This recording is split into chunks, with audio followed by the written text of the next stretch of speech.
ಪುತ್ತೂರುಪೇಟೆಯ ರಾಜಕಾಲುವೆ ಸಹಿತ ಹಲವು ಉಪ ತೋಡುಗಳು ಮಳೆ ನೀರು ಹರಿಯುವ ಬೆದ್ರಾಳ ತೋಡಿಗೆ ಗುಡ್ಡ ಕುಸಿದ ಪರಿಣಾಮ ತೋಡು ಸಂಪೂರ್ಣ ಮುಚ್ಚಿ ಹೋಗಿ ಅಕ್ಕಪಕ್ಕದ ಅಡಿಕೆ ತೋಟಗಳು ಜಲಾವೃತವಾದ ಘಟನೆ ನಡೆದಿದ್ದು ಮನೆಯೊಂದು ಅಪಾಯದ ಅಂಚಿನಲ್ಲಿದೆ. ಕೆಮಿಂಜೆ ಗ್ರಾಮದ ಪುತ್ತೂರು ಮೂಲೆ ಮತ್ತು ಕೆಮಿಂಜೆ ಬೈಲು ಎಂಬಲ್ಲಿ ಬೆದ್ರಾಳ ತೋಡಿಗೆ ಭಾರೀ ಪ್ರಮಾಣದ ಗುಡ್ಡೆಯ ಮಣ್ಣು ಕುಸಿದು ಬಿದ್ದಿದೆ. ಈ ಹಿನ್ನೆಲೆ ತೋಡಿನಲ್ಲಿ ನೀರು ಹರಿಯುವಿಕೆ ಅಡ್ಡಿಯಾಗಿ ಪಕ್ಕದಲ್ಲಿರುವ ಅಡಿಕೆ ತೋಟಗಳಿಗೆ ನೀರು ನುಗ್ಗಿ ತೋಟಗಳು ಜಲಾವೃತವಾಗಿದೆ. 3 ಮಂದಿಯ ತೋಟಗಳು ಜಲಾವೃತಗೊಂಡಿದೆ. ತೋಡಿನ ಬದಿಯಲ್ಲಿರುವ ಯಶೋಧರ ಎಂಬವರ ಮನೆಯು ಅಪಾಯದಂಚಿನಲ್ಲಿದೆ ಎಂಬ ಮಾಹಿತಿ ಲಭ್ಯವಾಗಿದೆ. ಸ್ಥಳಕ್ಕೆ ನಗರಸಭಾ ಸದಸ್ಯ ಬಾಲಚಂದ್ರ, ಪೌರಾಯುಕ್ತ ಮಧು ಎನ್ ಮನೋಹರ್ ಮತ್ತು ನಗರಸಭೆ ಅಧಿಕಾರಿಗಳು ತೆರಳಿದ್ದಾರೆ. ಭಾರೀ ಪ್ರಮಾಣದ ಗುಡ್ಡೆ ಕುಸಿದ ಪರಿಣಾಮ ಬೆದ್ರಾಳ ತೋಡು ಮುಚ್ಚಿ ಹೋಗಿದೆ.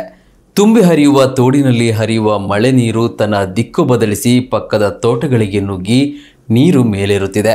ಇದರಿಂದಾಗಿ ಮನೆಗಳು ಕೂಡ ಅಪಾಯದಲ್ಲಿದೆ. ತೋಡಿಗೆ ಬಿದ್ದ ಮಣ್ಣು ತೆರವು ಮಾಡಲು ಜೆಸಿಬಿ ಹೋಗಲು ದಾರಿಯೂ ಇಲ್ಲ.